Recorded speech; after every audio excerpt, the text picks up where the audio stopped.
नमस्कार दोस्तों, आप सभी का स्वागत है आपके अपने ही चैनल सुविचार विद रीना में। आज सुनिए माँ संतोषी की व्रत कथा। आज शुक्रवार के दिन माता संतोषी की व्रत कथा सुनना बहुत ही फलदायक होता है। बोलिए जय संतोषी माता की। एक बुढ़िया माई थी और उसके 7 बेटे थे। 6 बेटे कमाने वाले थे और एक बेटा निकम्मा था। बुढ़िया माँ 6 पुत्रों की रसोई बनाती, भोजन कराती और पीछे से जो कुछ बचता वह 7वें को पुत्र को दे देती थी। परंतु वह बड़ा भोला भाला था, मन में कुछ विचार नहीं करता था। एक दिन वह अपनी बहू से बोला, देखो मेरी माता का मुझ पर कितना प्रेम है। वह बोली, क्यों नहीं, सबका जूठा बचा हुआ जो तुमको खिलाती है। वह बोला, ऐसा भी कहीं हो सकता है क्या? जब तक आंखों से ना देखूं मान नहीं सकता। बहू ने हंसकर कहा, देख लोगे तब तो मानोगे। कुछ दिन बाद बड़ा त्योहार आया। घर में 7 प्रकार के भोजन और चूरमा के लड्डू बने। वह जांचने को सिर का दर्द का बहाना बनाकर पतला कपड़ा सिर पर ओढ़कर रसोई घर में सो गया और कपड़े में से सब देखता रहा। 6 भाई भोजन करने आए। उसने देखा माँ ने उनके लिए सुंदर सुंदर आसन बिछाए, 7 प्रकार की रसोई परोसी। वह आग्रह करके जिमाती रही। वह देखता रहा। 6 भाई भोजन कर उठे, तब माँ ने उनकी जूठी थालियों में से लड्डुओं के टुकड़ों को उठाया और एक लड्डू बनाया। झूठन साफ करके बुढ़िया माँ ने पुकारा, उठ बेटा, 6 भाई भोजन कर गए, अब तू ही बचा है, उठ, और तू कब खाएगा? वह कहने लगा, माँ मुझे भोजन नहीं करना, मैं परदेश जा रहा हूँ। माता ने कहा, कल जाता हो तो आज ही चला जा। वह बोला, हाँ हाँ आज ही जा रहा हूँ। यह कहकर वह घर से निकल गया। चलते समय उसे बहू की याद आई। वह गौशाला में कंडे थाप रही थी। वह उसे जाकर बोला कि मेरे पास तो कुछ नहीं है, यह अंगूठी है सो ले लो और अपनी कुछ निशानी मुझे दे दो। वह बोली कि मेरे पास क्या है, यह गोबर भरा हाथ है। यह कहकर उसकी पीठ पर गोबर के हाथ की थाप मार दी और वह चल दिया। चलते चलते दूर देश में पहुंचा। वहां पर एक साहूकार की दुकान थी। वहां जाकर बोला, भाई मुझे नौकरी पर रख लो। साहूकार को नौकर की जरूरत थी। साहूकार उससे बोला, तू नौकरी पर रह जा। लड़के ने पूछा, तनख्वाह क्या दोगे? साहूकार ने कहा, काम देखकर दाम मिलेंगे। साहूकार की नौकरी मिल गई। वह सवेरे 6 बजे से रात्रि 12 बजे तक नौकरी करने लगा। कुछ दिनों में दुकान का लेन देन, हिसाब किताब, ग्राहकों को माल बेचना, सारा काम करने लगा। साहूकार के 7-8 नौकर थे। वे सब चक्कर खाने लगे कि यह नया नौकर बहुत होशियार बन गया है। सेठ ने भी काम देखा और 3 महीने के अंदर ही उसे मुनाफे का साझीदार बना दिया। 12 वर्ष में वह नामी सेठ बन गया और मालिक सारा कारोबार उस पर छोड़कर बाहर चला गया। अब वह बहू पर क्या बीती वह सुनो। सास ससुर उसे दुख देने लगे। गृहस्थी का काम करके उसे लकड़ी लेने जंगल में भेजते। इस बीच घर की रोटियों के आटे से भी जो भूसी निकलती उसकी रोटी बनाकर रख दी जाती और फूटे नारियल की नरेली में पानी। इस तरह दिन बीतते रहे। एक दिन वह लकड़ी लेने जा रही थी कि रास्ते में बहुत सी स्त्रियां संतोषी माता का व्रत करती दिखाई दी। वहां पर वह खड़ी होकर कहने लगी, बहनों यह तुम किस देवता का व्रत करती हो और इसके करने से क्या फल होता है? इस व्रत के करने की क्या विधि है? यदि तुम इस व्रत का विधान मुझे समझा कर कहोगी तो मैं तुम्हारा बड़ा एहसान मानूंगी। तब उनमें से एक स्त्री बोली, सुनो, यह संतोषी माता का व्रत है। इसके करने से निर्धनता दरिद्रता का नाश होता है, लक्ष्मी आती है, मन की चिंताएं दूर होती हैं, घर में सुख होने से मन को प्रसन्नता और शांति मिलती है, निपुत्र को पुत्र मिलता है, प्रीतम बाहर गया हो तो शीघ्र आता है, कुंवारी कन्या को मनपसंद वर मिलता है, राजद्वार में बहुत दिनों से मुकदमा चलता हो तो वह भी खत्म हो जाता है, कलह कलेश की निवृत्ति हो, सुख शांति हो, घर में धन जमा हो, पैसा जायदाद का लाभ हो और भी मन में जो कुछ कामना है वह सब इस संतोषी माता की कृपा से पूरी होती हैं। स्त्री कहने लगी, 1.25 आने का गुड़ चना लेना, इच्छा हो तो 5.25 आने का लेना या 1.25 रुपये का भी सहूलियत के अनुसार ही लेना। बिना परेशानी श्रद्धा और प्रेम से जितना भी बन सके सवाया लेना। सवा पैसे से सवा आने तक तथा इससे भी ज़्यादा शक्ति और भक्ति के अनुसार ले लेना। हर शुक्रवार को निराहार रहकर कथा कहना और सुनना। इसके बीच क्रम टूटे नहीं, लगातार नियम पालन करते रहना। सुनने वाला कोई न मिले तो घी का दीपक जलाकर उसके आगे जल के पात्र को रखकर कथा कहना, परंतु नियम ना टूटे। जब तक कार्य सिद्ध न हो नियम पालन करना और कार्य सिद्ध हो जाने पर व्रत का उद्यापन करना। 3 मास में माता फल पूरा करती हैं। यदि किसी के खोटे ग्रह हों तो भी माता 1 वर्ष में अवश्य ही कार्य सिद्ध करती हैं। कार्य सिद्ध होने पर ही उद्यापन करना चाहिए, बीच में नहीं करना चाहिए। उद्यापन में 2.5 सेर आटे का खाजा तथा इसी अनुसार से खीर तथा चने का साग बनाना। 8 लड़कों को भोजन कराना। जहाँ तक मिले देवर जेठ भाई बंधु कुटुंब के लड़के लेना, न मिले तो रिश्तेदारों और पड़ोसियों के लड़के बुलाना। उन्हें भोजन कराकर यथाशक्ति दक्षिणा देना और माता का नियम पूरा करना। उस दिन घर में कोई खटाई नहीं बनाना। यह सुनकर बुढ़िया की बहू वहाँ से चल दी। रास्ते में लकड़ी के बोझ को बेच दिया और उन पैसों से गुड़ चना लेकर माता के व्रत की तैयारी करने लगी। आगे चली और सामने मंदिर है। यह सुनकर माता के मंदिर में जाकर माता के चरणों में लौटने लगी। इसके बाद वह माँ से विनती करने लगी कि हे माँ, मैं निपट मूर्ख हूँ, व्रत के नियम कुछ भी नहीं जानती हूँ, मैं बहुत दुखी हूँ। हे माता जगत जननी, मेरा दुख दूर कर, मैं आपकी शरण में हूँ। माता को दे आई। एक शुक्रवार बीता कि दूसरे शुक्रवार को ही इसके पति का पत्र आया और तीसरे को उसका भेजा हुआ पैसा भी आ पहुँचा। यह देखकर जेठानी मुंह सिकोड़ने लगी। इतने दिनों में इतना पैसा आया, इसमें क्या बढ़ाई है। लड़के ताने देने लगे कि काकी के पास अब तो पत्र आने लगे हैं, रुपया आने लगा है, अब तो काकी की खातिर बढ़ जाएगी, अब तो काकी बुलाने से भी नहीं बोलेगी। बेचारी सरलता से कहती, भैया पत्र आएगा, रुपया आएगा तो हम सबके लिए अच्छा है। ऐसा कहकर आंखों में आंसू भरकर संतोषी माता के मंदिर में आकर मातेश्वरी के चरण में गिरकर रोने लगी। माँ, मैंने तुमसे पैसा नहीं मांगा, मुझे पैसे से क्या काम है माँ, मुझे तो अपने सुहाग से काम है, मैं तो अपने स्वामी के दर्शन और सेवा मांगती हूँ। तब माता ने प्रसन्न होकर कहा, जा बेटी, तेरा स्वामी आएगा। यह सुनकर खुशी से वह बावली होकर घर जाकर काम करने लगी। अब संतोषी माँ विचार करने लगी, इस भोली पुत्री से मैंने कह तो दिया कि तेरा पति आएगा, पर आएगा कहाँ से, वह तो इसे स्वप्न में भी याद नहीं करता, इसे याद दिलाने तो मुझे ही जाना पड़ेगा। इस तरह माता उस बुढ़िया के बेटे के पास जाकर स्वप्न में प्रकट होकर कहने लगी, साहूकार के बेटे सोता है या जागता है। वह कहता है, माता सोता भी हूँ नहीं हूँ और जागता भी नहीं हूँ, वो मैं ही हूँ, कहो क्या आज्ञा है। माँ कहने लगी, तेरा घर बार है या नहीं। वह बोला, मेरा माँ सब कुछ है, माँ बाप हैं, भाई बहन हैं, बहू है, क्या कमी है। माँ बोली, पुत्र, तेरी घरवाली कष्ट उठा रही है, माँ बाप उसे दुख दे रहे हैं, वह तेरे लिए तरस रही है, तू उसकी सुध ले। वह बोला, हाँ माता, यह तो मुझे मालूम है, परंतु जाऊं कैसे, परदेश की बात है, लेन देन का कोई हिसाब नहीं, कोई जाने का रास्ता नजर नहीं आता, कैसे चला जाऊं। माँ कहने लगी, मेरी बात मान, सवेरे नहा धोकर संतोषी माता का नाम लेकर घी का दीपक जलाकर दंडवत कर दुकान पर जाकर बैठना। देखते देखते तेरा लेन देन चुक जाएगा, जमा माल बिक जाएगा, सांझ होते होते धन का ढेर लग जाएगा। अब तो वह सवेरे बहुत ही जल्दी उठकर मित्र बंधुओं से अपने सपने की बात कहता है। वे सब उसकी बात अनसुनी करके खिल्ली उड़ाने लगे, कहीं सपने भी सच होते हैं। एक बूढ़ा बोला, देख भाई, मेरी बात मान, इस तरह साच झूठ करने के बदले देवता ने जैसा ही कहा है वैसा ही करने में तेरा क्या जाता है। अब बूढ़े की बात मानकर वह नहा धोकर संतोषी माता को दंडवत कर घी का दीपक जलाकर दुकान पर जाकर बैठ जाता है।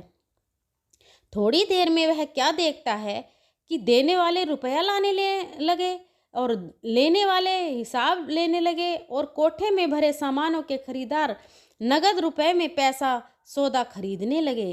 शाम तक धन का ढेर लग गया। मन में माता का नाम लेकर प्रसन्न होकर घर जाने के वास्ते गहना कपड़ा सामान खरीदने लगा। यहाँ के काम से निपट कर घर को रवाना हुआ। उधर बहू बेचारी जंगल में लकड़ी लेने जाती है। लौटते वक्त माता जी के मंदिर पर विश्राम करती है। वह तो उसका रोज रुकने का स्थान ही था। दूर धूल उड़ती देखकर वह माता से पूछती है, हे माता, यह धूल कैसी उड़ रही है? माँ कहती है, हे पुत्री, तेरा पति आ रहा है। अब तू ऐसा कर, लकड़ियों के 3 बोझ बना ले। एक नदी के किनारे रख, दूसरी मेरे मंदिर पर और तीसरा अपने सिर पर रख। तेरे पति को लकड़ी का गट्ठा देकर मोह पैदा होगा। वह यहाँ रुकेगा, नाश्ता पानी बनाकर खा करके माँ से मिलने जाएगा। तू लकड़ी का बोझ उठाकर जाना और बीच चौक में गट्ठा डालकर 3 आवाजें जोर से लगाना। लो सासू जी, लकड़ियों का गट्ठा लो, भूसे की रोटी दो, नारियल के नरेली में पानी दो। आज कौन मेहमान आया है? माँ की यह बात सुनकर वह बहुत अच्छा माताजी कहकर प्रसन्न मन होकर लकड़ियों के 3 गट्ठे ले आई और एक माता के मंदिर पर रखा। इतने में ही वह मुसाफिर आ पहुंचा। सूखी लकड़ी देखकर उसकी इच्छा हुई कि अब यहीं निवास करे और भोजन बनाकर खाकर पीकर गांव जाए। इस प्रकार भोजन बनाकर विश्राम लेकर गांव को गया। उसी समय बहू सिर पर लकड़ी का गट्ठा लिए आती है। उसे आंगन में डालकर जोर से 3 आवाज देती है, लो सासू जी, लकड़ी का गट्ठा लो, भूसे की रोटी दो, नारियल के खोपड़े में पानी दो। आज कौन मेहमान आया है? यह सुनकर उनकी सास आए दिए हुए कष्टों को भुलाते हुए कहती है, बहू ऐसा क्यों कहती है? तेरा ही मालिक तो आया है। बैठ, मीठा भात खा, कपड़े गहने पहन। इतने में आवाज सुनकर उसका स्वामी बाहर आता है और अंगूठी देखकर व्याकुल हो जाता है। माँ से पूछता है, माँ यह कौन है? कहती है, बेटा यह तेरी बहू है। आज 12 वर्ष हो गए जब से गया है, तब से सारे गांव में जानवर की तरह भटकती फिरती है। काम काज घर का कुछ नहीं करती, 4 समय आकर खा जाती है। अब तुझे देखकर भूसे की रोटी और नारियल के खोपड़े में पानी मांगती है। वह लज्जित होकर बोला, ठीक है मन, मैंने इसे भी देखा है और तुम्हें भी। अब मुझे दूसरे घर की चाबी दो तो मैं उसमें रहूंगा। ठीक है बेटा, जैसी तेरी मर्जी। यह कहकर माँ ने चाबी का गुच्छा उसे दे दिया। उसने लेकर दूसरे कमरे को खोलकर सारा सामान जमा और एक ही दिन में वहां राजा के महल जैसा ठाट बाट बन गया। अब क्या था, वह सुख भोगने लगी। इतने में अगला शुक्रवार आया। उसने अपने पति से कहा, मुझे माता का उद्यापन करना है। उसका पति बोला, बहुत अच्छा, कर लो, अपनी खुशी से यह भी कर लो। तुरंत ही वह उद्यापन की तैयारी करने लगी। जेठ के लड़के को भोजन करने कहने के लिए गई। उसने मंजूर किया, परंतु पीछे जेठानी अपने बच्चों को सिखाती है, देखो भोजन के समय सब लोग खटाई मांगना, जिससे इसका उद्यापन पूरा नहीं ना हो। लड़के खाना खाने आए और खीर पेट भर कर खाई, परंतु बाद याद आते ही कहने लगे, हमें कुछ खटाई खाने को दो, खीर खाना हमें भाता नहीं है। देखकर अरुचि होने लगती है।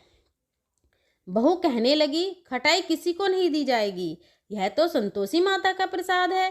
लड़के उठकर खड़े हुए और बोले, पैसे लाओ। भोली बहू कुछ नहीं जानती थी, सो उन्हें पैसे दे दिए। लड़के उसी समय उठकर इमली लेकर खाने के लिए लगे। यह देखकर बहू पर माता ने कोप किया। राजा के दूत उसके पति को पकड़कर ले गए और जेठ जेठानी मन मारे खोटे वचन कहने लगे। लूट लूट कर धन इकट्ठा कर लाया था, सो राजा के दूत पकड़ कर ले गए हैं। अब शाम मालूम हो जाएगा जब जेल की रोटी खाएगा। बहू से यह वचन सहन नहीं हुए। वह रोती हुई माता के मंदिर में गई और बोली, हे माता जगत जननी, तूने यह क्या किया? हंसाकर क्यों रुलाती है? हो माता बोली, तूने उद्यापन करके मेरा व्रत भंग किया, इतनी जल्दी सब कुछ भुला दिया। वह कहने लगी, माता भूली तो कुछ नहीं हूँ, कुछ अपराध ही किया है, मुझे तो लड़कों ने भूल में डाल दिया है, मैंने भूल से उन्हें पैसे दे दिए, मुझे क्षमा करो। माँ बोली, ऐसी भी कहीं भूल होती है? वह बोली, मुझे क्षमा करो माता रानी, मुझे माफ़ करो माँ, मैं फिर तुम्हारा उद्यापन करूँगी। माँ बोली, अब भूल मत करना। वह बोली, अब भूल नहीं होगी। माता, अब बताओ वे कैसे आएंगे? माँ बोली, जा पुत्री, तेरा मालिक तुझे रास्ते में ही आता मिलेगा। वह निकली। रास्ते में पति आता मिला तो उसने पूछा, तुम कहाँ गए थे?